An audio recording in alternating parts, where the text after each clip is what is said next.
विद्येचं माहेरघर आयटी कंपन्यांसह अशी ओळख असलेल्या पुण्यात महाराष्ट्रासह देशाच्या कानाकोपऱ्यातून तरुण तरुणी एकत्र राहतात। इथला कायदा आणि सुव्यवस्था राखणाऱ्या पोलिसांविषयी त्यांना विश्वास आहे, त्यांच्यामुळे सुरक्षित असल्याची त्यांना खात्री वाटते। मात्र कोथरूडमधल्या 3 मुलींनी पोलिसांनाच आरोपीच्या पिंजऱ्यात उभं केलंय। नेमकं काय घडलंय पाहूयात या स्पेशल रिपोर्टच्या माध्यमातून। 2 चापटा मारल्या, लाथाने त्यांनी बुक्काने मारलेला आहे। तसेच त्यांनी मला माझ्या जातीवरून, जात कुठली, तू कुठल्या जातीची आहेस, तू ह्याच जातीची आहेस म्हणून अशीच आहेस। पोलीस स्टेशनमध्ये नेऊ बेदम मार दिलाय माझ्या मैत्रिणीला।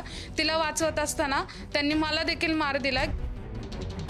पुण्याच्या कोथरूडमध्ये नोकरीनिमित्त एकत्र राहणाऱ्या तरुणी यांनी केलेले हे आरोप ऐकून कुणाचाही संताप होणं साहजिकच आहे। मात्र हे आरोप कुणा गुंडांविरोधात किंवा कोणत्या सराईत गुन्हेगारांवर केलेले नाहीत, तर जनतेच्या सुरक्षेची जबाबदारी असलेल्या आणि नागरिकांचा मित्र म्हणवणाऱ्या पोलिसांवरच हे आरोप त्यांनी केले। मारायला सुरुवात केली। 2 चापटा मारल्या, लाथाने त्यांनी बुक्काने मारलेला आहे।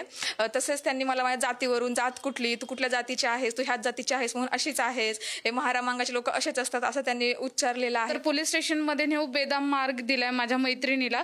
तिला वाचवत असताना त्यांनी मला देखील मार दिला की मी त्यांना म्हणत होते की तुम्ही असं मारू नाही शकत, आधी सांगा काय झालंय, कशा संदर्भात वगैरे।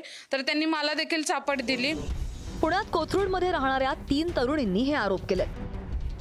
सासरच्या जाचाला कंटाळून महिला कोथरूडच्या मैत्रिणींकडे एका दिवसासाठी आली होती। महिला बेपत्ता झाल्याची तक्रार संभाजीनगरमध्ये नोंदवण्यात आली होती। तिचा मोबाईल ट्रॅक करत पोलीस कोथरूड पर्यंत पोहोचले। त्यानुसार या 3 तरुणींची फ्लॅटवर जाऊन चौकशी केली। त्यांना कोथरूड पोलीस ठाण्यात आणलं। पोलीस ठाण्याच्या रिमांड रूममध्ये छळ झाल्याचा आरोप या तरुणींनी केलाय।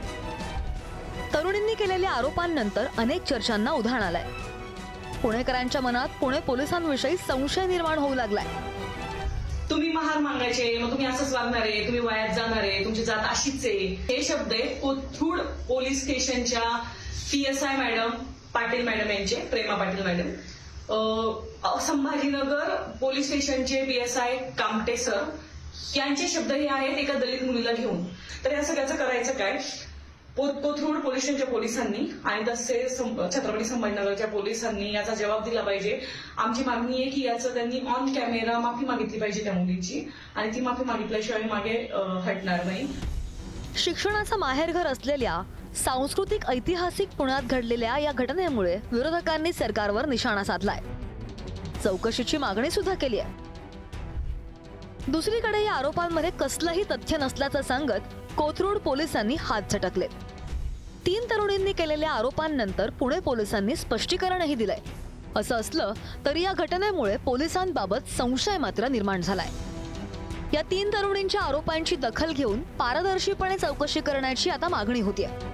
आधीच कोयता गँग, ड्रग्ज यांसारख्या अनेक प्रकरणांमुळे पुणे पोलिसांच्या प्रतिमेला डाग लागलेले आहेत। त्यात असं काही घडत असेल तर पुणे पोलिसांच्या विश्वासाला तडा जाण्याची शक्यता आहे। त्यामुळे या प्रकरणाची निष्पक्ष चौकशी करण्याची गरजही व्यक्त होतीये। पुण्याहून बालाजी पोद्दारसह रशीद इनामदार, पुढारी न्यूज।